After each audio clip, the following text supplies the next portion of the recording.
Yes, uhabari gani mwana michezo mwenzangu popote pale ulipo nchini Tanzania na nje ya mipaka ya Tanzania. Ni wakati mwingine tunakutana hapa kuzitazama zile zizo hapa ni kunako anga la michezo hapa Tanzania na nje ya mipaka ya Tanzania. Bana, kuna moja kati ya story kubwa ambayo kwa sasa inaendelea kuvuma na inaendelea kugonga vichwa vya habari katika majarida tofauti.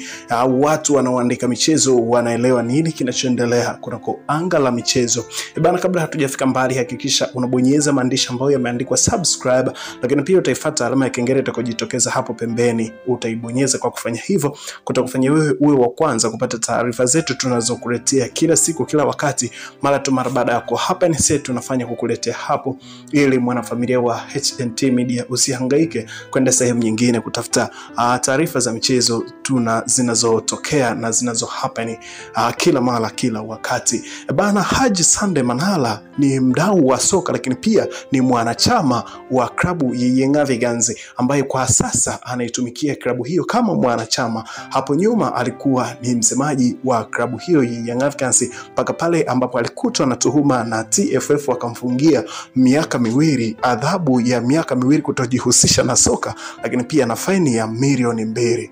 Bana, Haji Sunday Manara kuna kikao chake ambacho alikuwa amefanya na waandishi wa habari katika kuhakikisha anaitangaza Haji Manara Foundation. Aliweza kuzungumzia juu ya masuala ya Wallace Karia, rais wa TFF, kuhusiana na kile alichokizungumza kuhusiana na klabu ya Young Africans. Bana, Wallace Karia, rais wa TFF,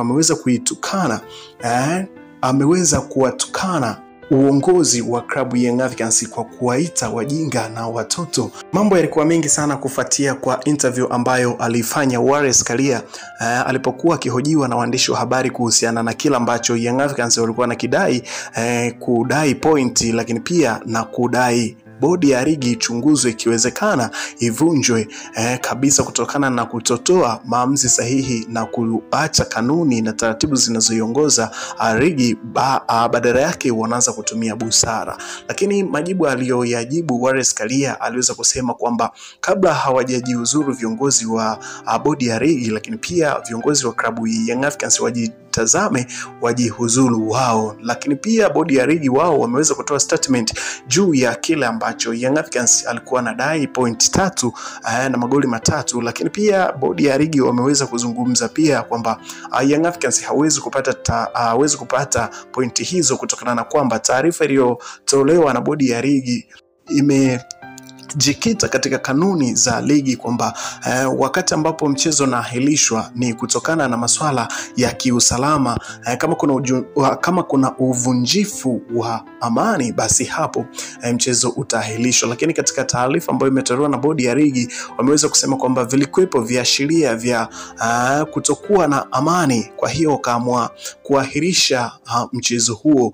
Na hiyo imekuja mara baada ya bodi ya ligi kutoa statement yao mara baada ya kushambuliwa sana kwamba leo ni siku ya 9 toka mechi ya Kariakoo Derby kuahirishwa, na leo ndo wamekuja kutoa statement yao. Ina maana kwamba pia wao wamevunja kanuni, wamekaa zaidi ya masaa 72, wamekaa siku 9 ndo hadi wamekuja kutoa statement. Ina maana unaona kabisa kwamba viongozi wa bodi ya ligi hawatoshi kuhakikisha kwamba wanatofasiri sheria na kanuni ambazo zinaiongoza ligi kuu Tanzania bara.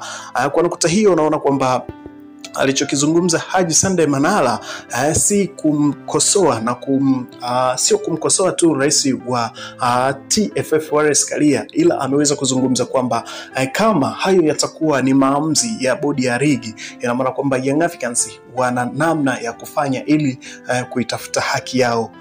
Kitu cha kufanya alichokizungumza Haji Sunday Manara ni kupanda kasi, lakini kutoka kasi na kwenda CAF ambapo watapata watapata haki yao ya kimatokeo.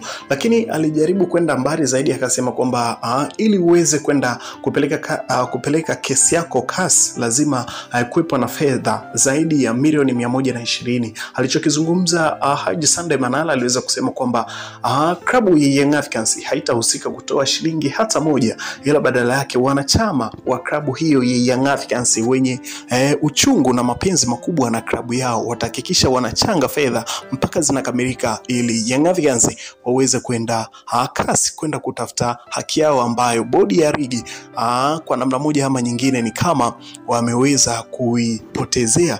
Lakini pia ukiangalia statement ya bodi ya ligi ambao wameweza kutoa, unaona kabisa kwamba hata kama wewe si mchambuzi wa masuala ya michezo, unaona kabisa kwamba hapa kuna kitu kimefanyika ili mradi tu kuwarinda Simba, kwa sababu tofauti na hivyo Simba walikuwa wanapokwa point 18, point 3 anapewa Young Africans, lakini point 15 anapokwa Simba Sports Club. Kwa hiyo ukija kuangalia Simba Sports Club ana alama mpaka sasa alama 57, ukimtolea alama 18 anabakisha alama ni kama 39, ina maana atakuwa nyuma ya Singida Black Star. Kwa hiyo fedheha hiyo hawataki kuiona bodi ya ligi. Walichokifanya ni kutafuta sababu na kupanga nini kitakachofanyika ili kuonekana kwamba walifuata kanuni katika kuahirisha hiyo game. Ikumbuke kwamba wakati basi la Simba linazuiwa kwenda uwanjani kufanya mazoezi siku ya tarehe 7 ya mwezi wa 3, hapo getini ilionekana gari la polisi. Ina maana kama kungekuwa na uvunjifu wa aina yoyote ya amani, polisi vyombo vya usalama vilikuwepo pale getini ambapo Simba Sports Club walikuwa wamesimama wakati wamezuiwa kuingia uwanjani. Ukweli ni kwamba kwa tafsiri ya haraka wanaona kabisa kwamba kwa namna moja ama nyingine Simba Sports Club wamemrinda ili asiweze kupokwa point hizo 18 na asiweze kushushwa daraja au kupokwa hizo pointi 15. Lakini kwa badala yake sasa Young Africans ambaye alikuwa na haki anataka kukandamizwa na anataka kushutumiwa kwamba hajatumia kanuni na hajatumia busara, kwa sababu kwamba bodi ya ligi iliagiza mechi imeahirishwa, lakini Young Africans wao wakaenda uwanjani na wakapita gate ambalo sio rasmi katika kuingia uwanjani. Hicho kitu ndo kimetengenezwa kuwa point na kuwa kwamba Young Africans walikuwa na makosa na wanahitaji kuwajibishwa juu ya kile walichokifanya. Lakini ukija kusikiliza Young Africans wenyewe wanasema kwamba wao walifuata sheria na taratibu za mchezo, kwa sababu iliyotolewa na Simba Sports Club kutopeleka timu uwanjani ilikuwa haitoshi kugairisha mchezo usichezwe, kutokana na kwamba mechi hizo zilikuwa zimeandaliwa kwa fedha nyingi, lakini pia kulikuwa na watu ambao walikuwa wamesafiri kutoka mikoa tofauti kuja kuangalia mechi hiyo ya dabi ya Kariakoo, Young Africans wakiwakaribisha Simba Sports Club. Kwa hiyo kwa nukta hiyo kitu kilichofanya mechi iahirishwe hakina uzito, hakina mashiko. Kwa hiyo Young Africans wao walichokifanya ni kuingiza timu uwanjani. Lakini tukirejea katika ripoti ambazo zilikuwa zinatolewa na bodi ya ligi kupitia kwa mwenyekiti Steven Mgoto, aliweza kutaarifu umma kwamba mechi ya dabi ya Kariakoo ipo na mashabiki waendelee kukata tiketi na waendelee kusogea kunako uwanja wa Benjamin Mkapa ili kujiangalizia mechi hiyo. Lakini masaa mawili baadaye Steven Mgoto na bodi yake wakatoa hiyo taarifa kwa umma kwamba mechi imeahirishwa. Kwa nukta hiyo naona kabisa kwamba kuna vitu ambavyo hata bodi ya ligi wenyewe hawakuvifuata, japo kwamba walikaa kikao cha dharura cha bodi ya masaa 72, lakini pia unaona kwamba huwezi ukakaa kikao cha bodi ya masaa 72 wakati mchezo wenyewe haujafanyika. Kwa hiyo kwa nukta hiyo unaona kabisa kwamba pia wao wenyewe wamevunja sheria. Taarifa zipo nyingi sana, endelea kwa pamoja nasi kwa kuhakikisha kwamba unatufollow kuna mitandao yetu ya Instagram, hasa Instagram kwa jina la HNT, ambapo utapata habari za michezo na tetesi za sajili zote. Kwa mtoto alikuwa nami, endelea kwa pamoja nasi. Bye bye.